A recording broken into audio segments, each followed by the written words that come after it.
तो क्या होगा पता है? आशीष आएगा अन्न में। आप क्या क्या चीज देना सीखो, प्रभु को अभी तक नहीं मालूम आप लोगों को। अगर देना सीख गए तो उस क्षेत्र में जरूर आशीष आ रहा है। आपने थोड़ा महत्व देना सीखा है तो परमेश्वर आपका आदर कर रहा है। तो महत्व देना और आदर करना और आपको सम्मान देना, ये उसके बारे में है, वो जानता है। लेकिन आप पहले उस कामों को करो, क्योंकि हमेशा इंसान को करना पड़ता है। लिखा है तुम मेरी ओर फिरो तब मैं तुम्हारी ओर क्या करूंगा? फिरूंगा। इंसान को पहले फिर कर आना पड़ता है। परमेश्वर एक बार जो आदेश दिया, अब वही 100 साल तक भी वही आदेश रहेगा। देखिए, परमेश्वर अपनी इच्छा नहीं बदलता वाली बात नहीं है। जब आप शोक करते हो, जब आप पश्चाताप करते हो, जब आप पछताते हो और सच्चाई का रास्ता चुनाव करते हो और सत्य का साथ देने के लिए समर्पण करते हो, परमेश्वर इच्छा बदलता है। नाश करने का ठाना रहेगा, आशीष देने को सब विवश हो जाता है। Hallelujah, hallelujah, hallelujah. तो समझ में आ रहा है आज के बाद आप लोग कितनी बातों को सुनते हो, सीखते और समझते हो, कितना लोग पालन करते हैं इन सारी बातों का। जितना सीख रहे हो आप लोग, वो सारी चीजें दिखाई नहीं देती, इसलिए शैतान हावी होता है, अंधकार हावी होता है और आपको गेहूं के दाने के नहीं क्या करता है? फटकता है। और उसके हिलोरे में वो हिलकोरे खाते रहते हो आप, उसके भरमाने वाली बातों में आप भरमाए जाते रहते हो आप।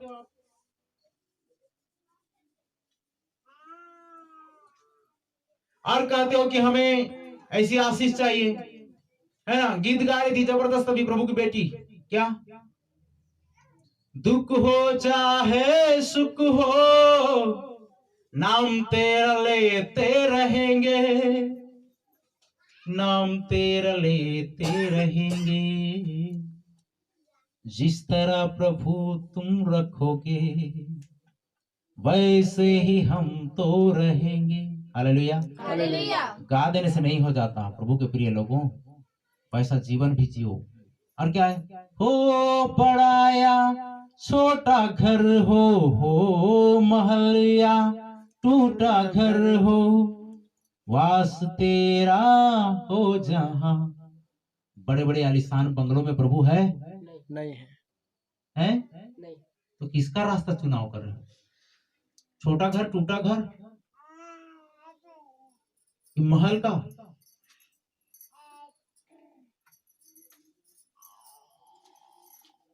गीतों से ही सीखने की आवश्यकता है, वहीं पर बहुत सारा भेद है। अगर आप चाहते हैं परमेश्वर की आशीष आए और हम बीमार ना पड़े, तो आपको चावल क्या करना पड़ेगा?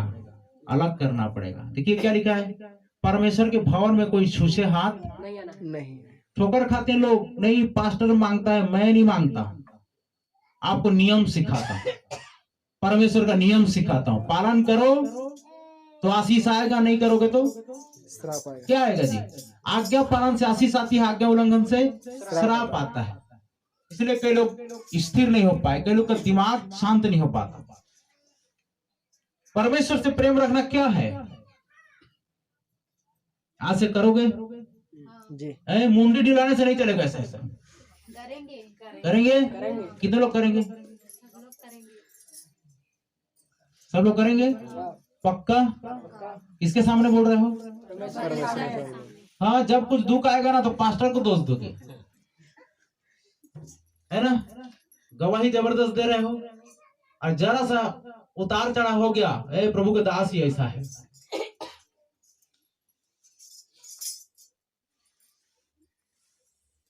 परमेश्वर से प्रेम रखना क्या है? कितने लोगों को मालूम है? आज का हमारा विषय यही है, परमेश्वर से प्रेम रखना क्या है। हाँ, हाथ खड़े करने वाले बोलिए। परमेश्वर की आज्ञा को मानना, परमेश्वर की आज्ञा को मानना, उसके वचनों पर चलना। हाँ, उसके वचनों पर चलना। और परमेश्वर से प्रेम रखना, संसार से बैर, परमेश्वर से प्रेम रखना संसार से बैर रखना, वो तो है। तो परमेश्वर से प्रेम रखना क्या है का मतलब वही है, उसकी आज्ञा को मानना। आइए आज इस विषय में हम चर्चा करेंगे, जानेंगे कि परमेश्वर से प्रेम रखने का क्या मतलब है और परमेश्वर से प्रेम रखना क्या है। कितने लोग परमेश्वर से प्रेम रखते हैं? ये सब हाथ खड़े कर रहे हैं ना, फंस जाओगे अभी मैं वचन खोलूंगा, फंस जाओगे। आपको लगेगा कि सचमुच में ये नहीं कर पा रही हूँ, सचमुच में ऐसा नहीं कर पा रहा हूं।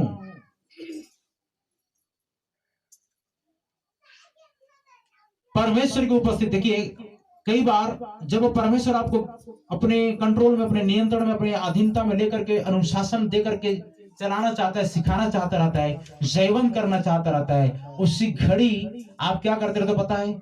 इधर प्रार्थना चल रहा है, इधर संगति चल रही है, कंटिन्यू चल रहा है, और आप बाहर बाहर घूम फिर करके क्या कर रहे हो? अपना टाइम पास कर रहे हो। घूमना फिरना सदा दिन। पहले स्थिर हो जाओ, पवित्र आत्मा ग्रहण कर लो, आशीष को प्राप्त कर लो, इतना प्रभु में मजबूत हो जाओ कि शैतान की हर आवाज को परख करके पराजित करने के लिए आप तैयार हो जाओ।